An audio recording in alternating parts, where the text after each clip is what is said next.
नमस्कार। Astro sky channel में आप सबका स्वागत है। कुंडली में नक्षत्र, नक्षत्र के देवता, नक्षत्र के स्वामी और राशि, ग्रह, इन सब का प्रभाव जातक पर पड़ता है। उसी के अनुसार जातक का स्वभाव, जातक का व्यवहार या जातक के जो भी संबंध होते हैं, अच्छे या बुरे, उस हिसाब से होते हैं।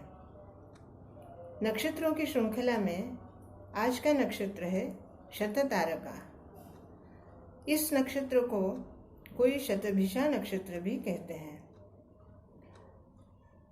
शततारका नक्षत्र राहु के स्वामित्व में आता है, अर्थात राहु इस नक्षत्र के स्वामी हैं और इसके देवता हैं वरुण देव।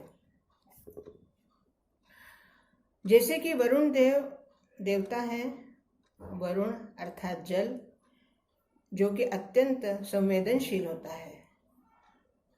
इसी तरह शततारका नक्षत्र का जो स्वभाव है वो कल्पक स्वभाव है।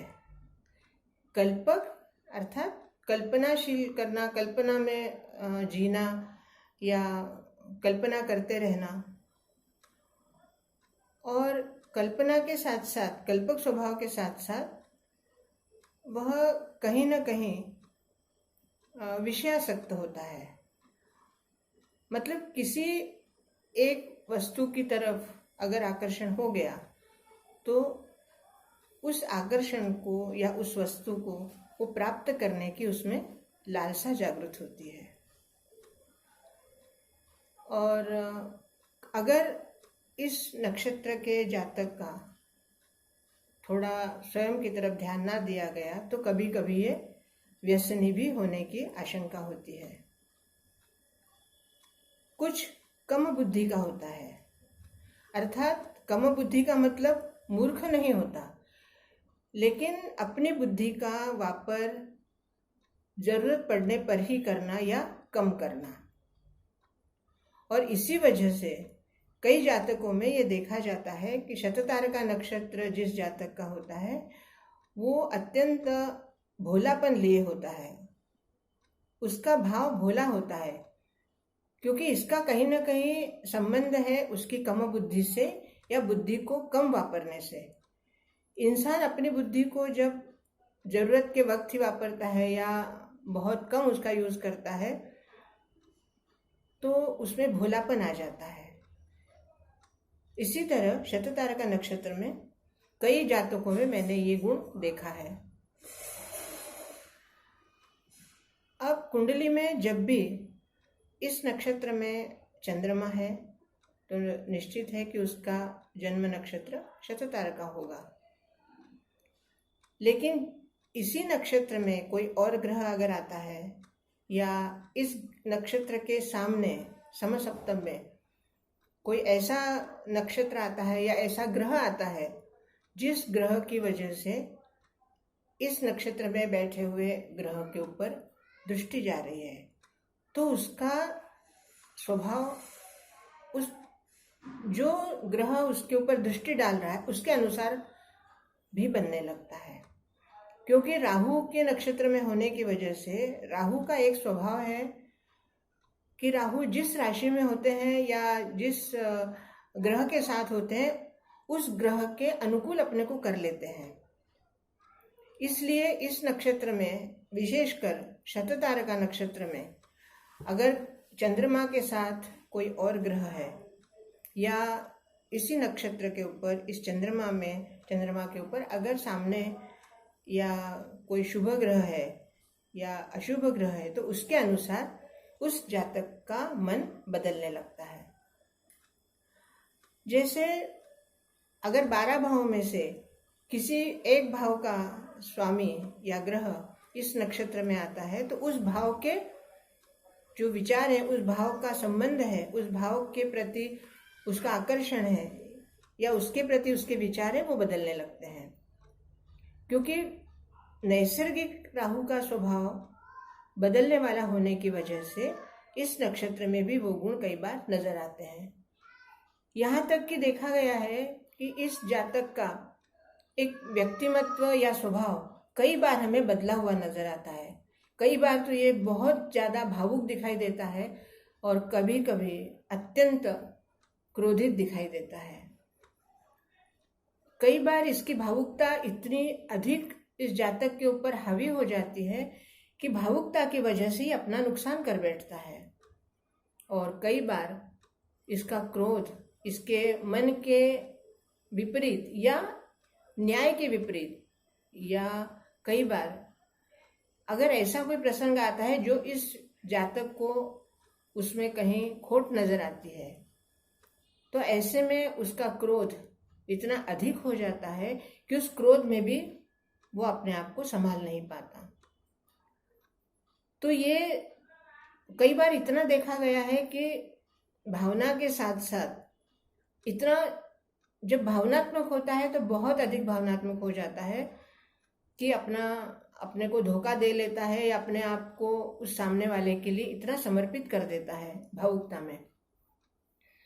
और कई बार इतना शून्य हो जाता है जो हम समझ नहीं पाते कि ये व्यक्ति इतना भावना प्रधान होने के बाद आज इतना इतना शून्य, अर्थात बिल्कुल कोई संवेदना ही नहीं, एकदम निराकार। तो ये अलग अलग रूप शततारका नक्षत्र के जातक में दिखाई देते हैं। जैसे पंचम स्थान का स्वामी अगर शततारका नक्षत्र में आ जाएगा तो उसका पंचम के प्रति, अर्थात अगर उसकी संतान है तो संतान के प्रति या पिता के प्रति उसका व्यवहार ऐसे होगा कि वो बिल्कुल या तो बहुत ज़्यादा भावना में अपने पिता की तरफ रहेगा या पिता से नफरत करने लगेगा। इसी तरह अगर राहु सप्तम में है तो जैसे सप्तम में राहु का नक्षत्र आता है शततारका नक्षत्र, और उसी में अगर चंद्रमा भी है और राहु भी साथ में है तो राहु चंद्र की वजह से ग्रहण योग भी बनता है, पितृदोष भी बनता है। लेकिन इसमें ये देखा गया है कि राहु चंद्रमा के कुछ गुणों को प्राप्त कर लेता है या उन गुणों को धारण कर लेता है।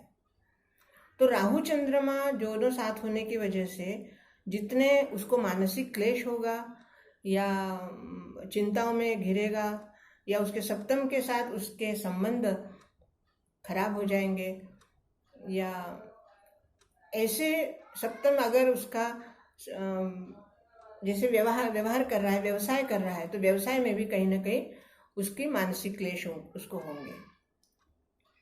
इसी तरह जो भाव जैसे धन स्थान का है या पराक्रम स्थान का है या पंचम नवम स्थान का है, जो भी भाव का स्वामी इस नक्षत्र में आएगा उसके अनुसार उसका उस भाव के प्रति व्यवहार बदलने लगता है।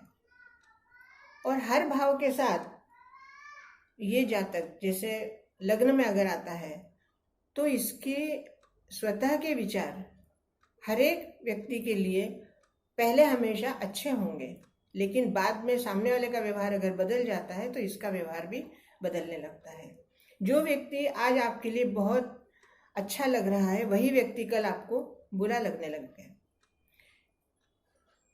दोस्तों, नक्षत्रों का जो स्वभाव है वो वस्तुतः कोई भी नक्षत्र खराब नहीं है, सभी नक्षत्र अच्छे हैं। लेकिन हमारी कुंडली में जिस भाव में वो नक्षत्र आता है या जो ग्रह उस नक्षत्र में आता है उसके अनुसार उस जातक का व्यवहार, जातक के संबंध, जातक का कई बार देखा गया है कि ऐसे नक्षत्र जो कि दुष्ट नक्षत्र होते हैं या जिनको अशुभ नक्षत्र या दुष्ट नक्षत्र कहा जाता है, वो अगर षष्ठ स्थान में आते हैं तो जातक को ऐसी ऐसी पीड़ाएं होती हैं, शत्रु निर्माण होते हैं या रोग होते हैं जिसका निदान नहीं हो पाता। क्योंकि राहु का एक स्वभाव ये भी है कि वो रहस्य रखता है, गुप्त रहस्य, और ऐसे में रोग अगर होता है तो रोग का विश्लेषण करना या रोग का निदान करना या रोग क्या है ये ढूंढना बड़ा ही मुश्किल काम हो जाता है।